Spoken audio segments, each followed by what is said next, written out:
भाइयों बहनों, यहां आने से पहले मैं बड़ोदरा में था। वहां हजारों की संख्या में माताएं बहनें आई थी। वे सभी बहनें देश का, हमारी सेनाओं का अभिनंदन करने वहां पहुंची थी। उन्होंने इस पावन कार्य का निमित्त मुझे बनाया। मैं इसके लिए हमारी मातृशक्ति को नमन करता हूं। यहां दाहोद में भी आप सभी ने, माताओं बहनों ने तिरंगा झंडा हाथ में लेकर के ऑपरेशन सिंदूर के लिए अपना ढेर सारा आशीर्वाद दिया है। दाहोद की ये धरती तप और त्याग की धरती है। कहते हैं कि यहीं दुधिमती नदी के तट पर महर्षि दधीची ने सृष्टि की रक्षा के लिए देह का त्याग किया था। ये वो धरती है जिसने क्रांतिवीर तात्या टोपे के संकट के समय सहायता की थी। मानगढ़ धाम यहां से ज्यादा दूर नहीं है। मानगढ़ धाम गोविंद गुरु की सैकड़ों आदिवासी सेनानियों के बलिदान का प्रतीक है। यानी ये क्षेत्र मां भारती की मानवता की रक्षा के लिए हमारे तप और त्याग को दर्शाता है। जब हम भारतीयों के संस्कार हैं तो सोचिए, जम्मू कश्मीर के पहलगाम में आतंकवादियों ने जो कुछ किया, क्या भारत चुप बैठ सकता है? क्या मोदी चुप बैठ सकता है? जब कोई हमारी बहनों के सिंदूर को मिटाएगा तो उसका भी मिटना तय हो जाता है।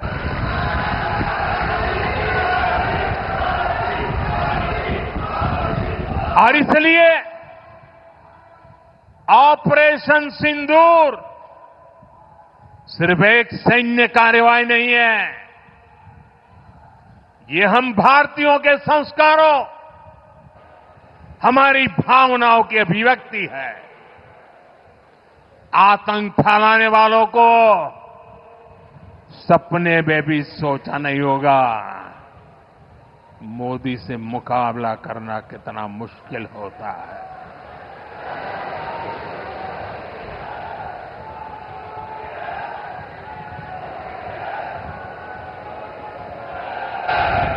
तिरंगा लहराते रहिए। तिरंगे की आन बान शान का जरा सोचिए, बाल बच्चों के सामने पिता को गोली मार दी। आज भी वो तस्वीरें देखते हैं तो खून खौल जाता है। आतंकवादियों ने 140 करोड़ भारतीयों को चुनौती दी थी। इसलिए मोदी ने वही किया जिसके लिए देशवासियों ने, आपने मुझे प्रधान सेवक की जिम्मेदारी दी। मोदी ने अपनी तीनों सेनाओं को खुली छूट दी और हमारे शूरवीर ने वो कर दिखाया जो दुनिया ने पिछले कई दशकों से नहीं देखा था। हमने सीमा पार चल रहे आतंक के 9 सबसे बड़े आतंकी ठिकाने,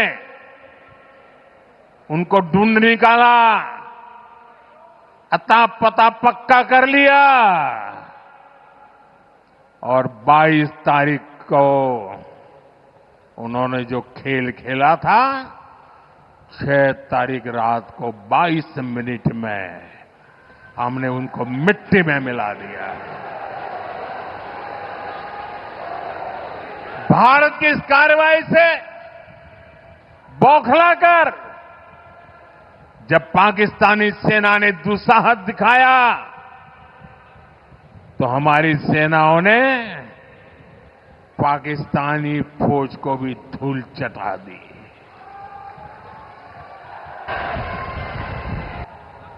मुझे बताया गया यहां भी हमारे सेना के निवृत्त जवान बहुत बड़ी तादाद में आए हैं, हमारे कार्यक्रम में मौजूद है। मैं उनका भी सलाम करता हूं। मैं दाहोद की इस तपोभूमि से एक बार फिर देश की सेना के शौर्य को नमन करता हूं। साथियों, बंटवारे के बाद जिस देश का जन्म हुआ उसका एकमात्र लक्ष्य भारत से दुश्मनी है, भारत से नफरत है, भारत का नुकसान करना है। लेकिन भारत का लक्ष्य अपने यहां गरीबी को दूर करना है, अपनी अर्थव्यवस्था को मजबूत करना है, खुद को विकसित बनाना है। विकसित भारत का निर्माण तभी होगा जब भारत की सेनाएं भी मजबूत होगी और हमारी अर्थव्यवस्था भी दमदार होगी। हम इसी दिशा में लगातार काम कर रहे हैं। साथियों, दाहोद में बहुत सामर्थ्य है। आज का कार्यक्रम तो इसकी एक झलक भर है। मुझे आप सभी परिश्रमी साथियों पर पूरा भरोसा है, देशवासियों पर पूरा भरोसा है। आप इन नई सुविधाओं का भरपूर सदुपयोग करें और दाहोद को देश के सबसे विकसित जिलों में से एक बनाएं। इसी विश्वास के साथ एक बार फिर आप सभी को बहुत बहुत मैं बधाई देता हूं। ऑपरेशन सिंदूर के सम्मान में खड़े होकर के तिरंगा फहराइए, सबके सब खड़े होकर के तिरंगा फहराइए और मेरे साथ बोलिए, भारत माता की, भारत माता की, भारत माता की जय का नारा बंद नहीं होना चाहिए।